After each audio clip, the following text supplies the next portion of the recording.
The Mystery of BELICENA VILLCA. Second Book. The Letter of BELICENA VILLCA. Fifth Day.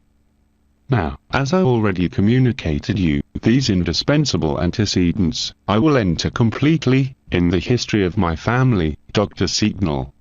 The same, as I anticipated, descends directly from the White Atlantans and, of course, of the ancient Hyperborean lineages. Thousands of years ago, the Iberians were also victims of that war fatigue which was causing a widespread amnesia in the offspring of the White Atlantans. First it was flexibilizing the austerity of the customs and was allowed the confusion of the urban habits of the cultural packed populations with a strategic way of life. Such cultural penetration had decisive incidence in the demoralization of the population, in the loss of the warrior alert. Then the alliances of blood were sealed, which according to the deceit that the last wise warriors suffered, would accomplish the illusions of the peace, the riches, the comfort, the progress, etc. Logically, with the princes and princesses of the populaces of the cultural pact, came the priests to impose their cult to the traitor gods and the potencies of the matter. The warriors lost in this form their spirituality, they knew the fear and speculated with the value of life. They were still capable to fight, but only until the limits of fear, like the animals. And, of course, they would become fearful of the gods, respectful of their supreme wills that no one would dare to defy. They would not elevate then the gaze from the earth, neither would seek the origin.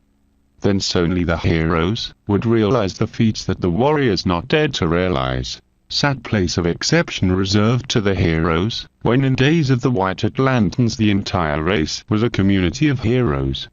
The triumph of the cult produced the oblivion of the wisdom. The spirit went sleeping in the pure blood, and only those wise warriors who still had a rest of lucidity realized the desperate attempt to impress the familiar mission. In the case of our lineage, Dr. Signal, the insanity to collect in just one hand the cult and the wisdom took my ancestors to a demental proposal. They established as guideline the perfection of the cult.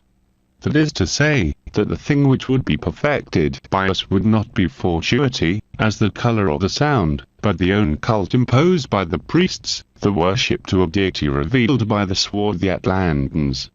And I am referring precisely to BELICENA, the goddess of the fire. But, every cult is a description of an archetype. The familiar mission required then, the demental adjective to improve the cult until its adjustment with its archetype, which became soon a goddess, that's to say, an aspect of the creator god. And, as culmination was ordained to recreate, in the spirit such archetype, that goddess, and comprehend it with the uncreated symbol of the origin.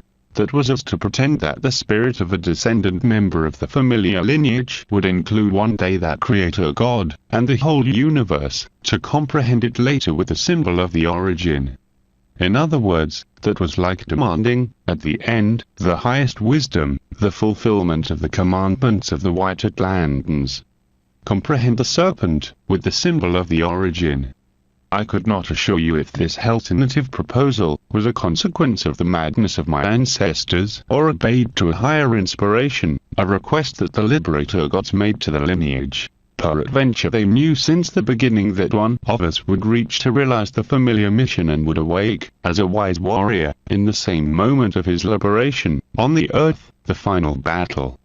Because, if we discard a mad act of the wise warriors and we accept that they work totally conscious of what they supposed to obtain, it doesn't explain the difficulty of such mission, unless that its fulfillment would contribute to the strategy of the essential war and was trusted in the help and the invisible guide of the liberator gods.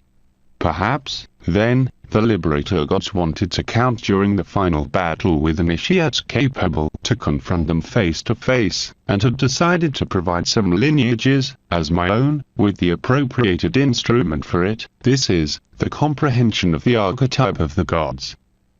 This necessity is understood through an ancient idea that the White Atlantans transmitted to the wise warriors of my community.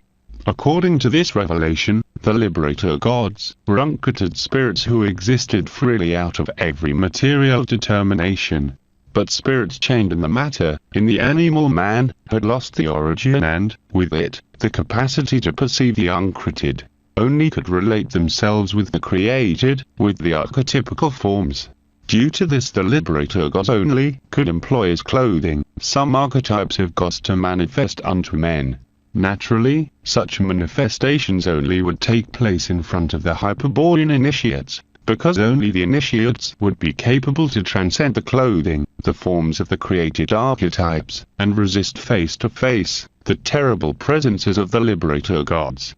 Being in this way, perchance they wanted that some initiates of my lineage would reach some day, presumably during the final battle, to put in contact with the Hyperborean goddess, who was usually manifested through BELICENA, to whom the White Atlantans called Freya, and the ancient Hyperborean Elith. Whatever could be the case, because of the madness or the divine inspiration, the truth is that the guideline of such mission determined that our family became fervently devoted to the perfection of the cult to the goddess BELICENA. Surely such special dedication to the cult was savior because, for many generations, was believed that our lineage was of priests. Really, the first descendants in the familiar mission were not so different to the most fanatic priests worshippers of the fire. However, through the passive generations, were emerging members who penetrated more and more in the essence of Igneous. The goddess BELICENA was represented, in the primitive cult, by the flame of a perennial lamp of the swarthy Atlantans. The perennial lamps was given by the priests to seal the blood alliances between the populations of the cultural pact and of the pact of blood, and as the safest magic medium to impose the cult over the wisdom.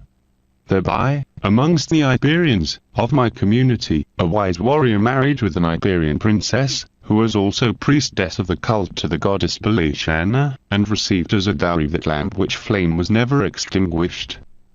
Absurdly, my family possessed then the wise sword, with the stone of Venus of the White Atlantans, and the perennial lamp, with the flame of the swarthy Atlantans. But the wise sword would not play its role yet. It only was jealously preserved, as a familiar tradition, because the faculty to see the sign of the origin on the stone of Venus was lost. Instead, to the perennial lamp, to the worship of the sacred flame, was given all the attention. Thus, some descendants achieved to improve the divine flame, approaching it more and more to the igneous archetype of the goddess. And also some descendants achieved to isolate and apprehend the essence of the igneous, incorporating the fire archetype in the familiar blood. When this occurred, some ancestors, prudently, abandoned the cult of the flame, and they withdrew to a seigneury of the south of Spain. They left the perennial lamp to the other familiars, who were incapable to miss the cult, and conserved the wise sword, that for them didn't mean anything. Of course, those who remained in the custody of the perennial lamp continued being kings or priests because the people were completely devoted to the worship of the goddess BELICENA. Those who withdrew, my direct ancestors, had to concede in return all their rights to the royal succession. However, they maintained some power as lords of the House of Tharsis, near to Huelving, in Andalusia. Thenceforth they adopted the barbel unicorn, as the symbol of the House of Tharsis. In the beginning they represented that mythical fish, in their shields or primitive blazons, but in the Middle Ages, as will be seen later, was heraldically incorporated to the familiar armorial bearings. The barbel knight, Bebusaques, is the commonest of the rivers from Spain, especially the Odil, which circulated a few meters from Tharsis. Receives the fish such name due to the 4 chins that it has in the lower jaw, which is very protruding.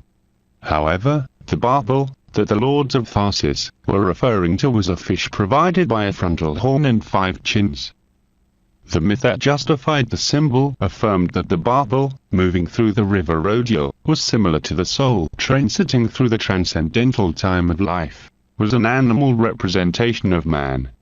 But the White Atlantean offspring were not like the animal men, because they possessed an uncultured spirit, or in other words, the Kalakikaki. Naturally, the uncultured spirit was not possible to be represented, and because of this was insinuated, leaving it not finished, in the representations of the barbel unicorn, the tip of the horn.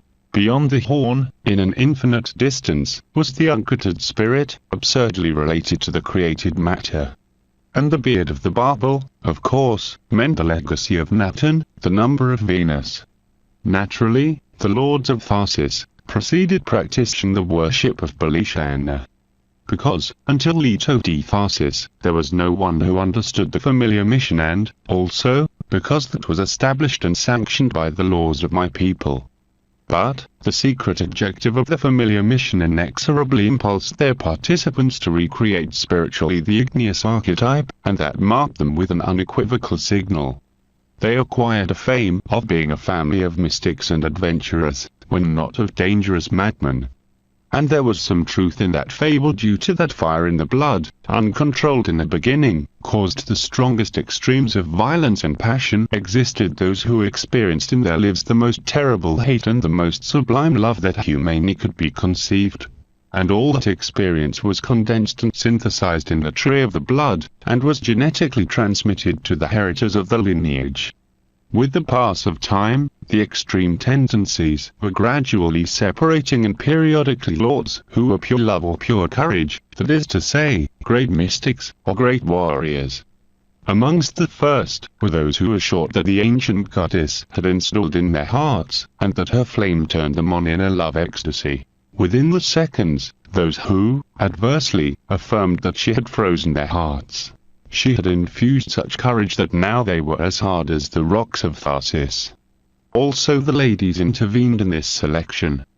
They felt the fire in the blood as a god, which they identified it as Belimo, the husband of BELICENA, really this Belimo, god of fire that the Greeks knew as Apollo, the Hyperborean, was an igneous archetype employed since the days of the Atlantis by the most powerful of the liberator gods, as clothing, to be manifested unto men. I am referring to the great chief of the Hyperborean spirits, Lucifer, who defy with the power of wisdom the power of the illusion of the Creator God, the envoy by the unknowable God, the real Christus, of uncoated light.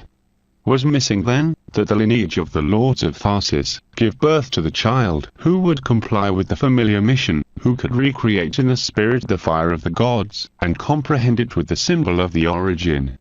I anticipate you, Dr. Sentinel, that only two hit such possibility in eminent grade, Leto de Tharsis, in the 16th century, and my son, Noyo in the present. But let's go step by step.